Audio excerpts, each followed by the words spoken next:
This week we pick up where we left off in the story of Joseph. Genesis chapter 43. But the famine continued to ravage the land of Canaan. When the grain they had brought from Egypt was almost gone, Jacob said to his sons, "Go back and buy us a little more food."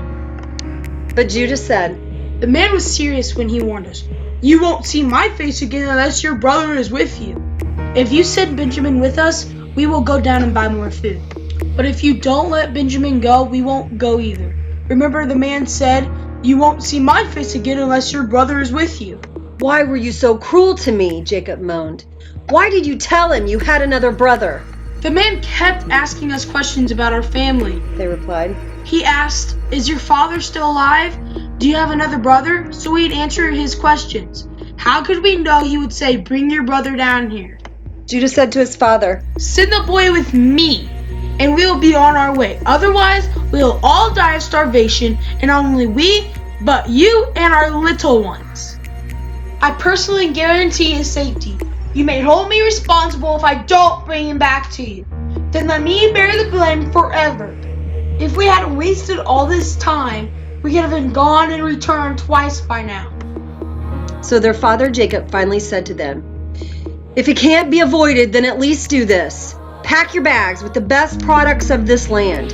Take them down to the man as gifts: balm, honey, gum, aromatic resin, pistachio nuts, and almonds. Also take double the money that was put back in your sacks, as it was probably someone's mistake. Then take your brother and go back to the man. May God Almighty give you mercy as you go before that man, so he will release Simeon and let Benjamin return. But if I must lose my children, so be it." So the men packed Jacob's gifts and double the money and headed off with Benjamin. They finally arrived in Egypt and presented themselves to Joseph. When Joseph saw Benjamin with them, he said to the manager of his household, These men will eat with me this noon. Take them inside the palace, then go slaughter an animal and prepare a big feast. So the man did as Joseph told him and took them into Joseph's palace. The brothers were terrified when they saw that they were being taken into Joseph's house. It's because of the money someone put in our sacks last time we were here. They said, He plans to pretend we stole it. Then he'll seize us, make us slaves, and take our donkeys. The brothers approached the manager of Joseph's household and spoke to him at the entrance to the palace. Sir, They said, we came to Egypt once before to buy food. But as we were returning home, we stopped for the night and opened our sacks. Then we discovered that each man's money, the exact amount paid, was in the top of his sack. Here it is. We brought it back with us. We also have additional money to buy more food. We have no idea who put our money in our sacks.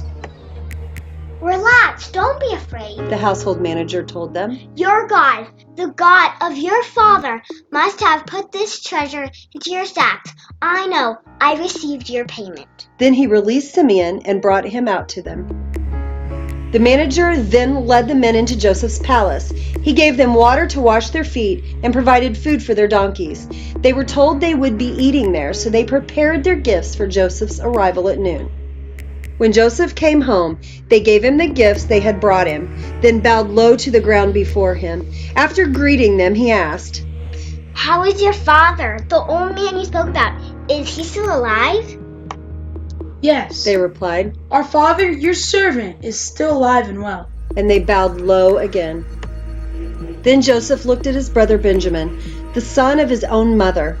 Is this your youngest brother? The one you told me about? Joseph asked. May God be gracious to you, my son.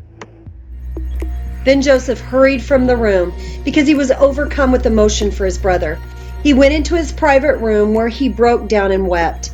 After washing his face, he came back out, keeping himself under control. Then he ordered, Bring out the food! The waiters served Joseph at his own table, and his brothers were served at a separate table.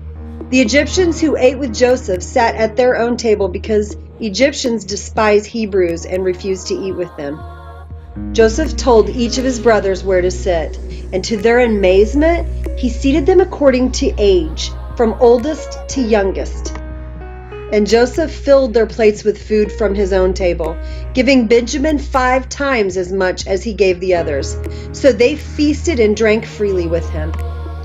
Thanks for reading along with us at 7 is Enough. God bless you, and we hope you have a wonderful day.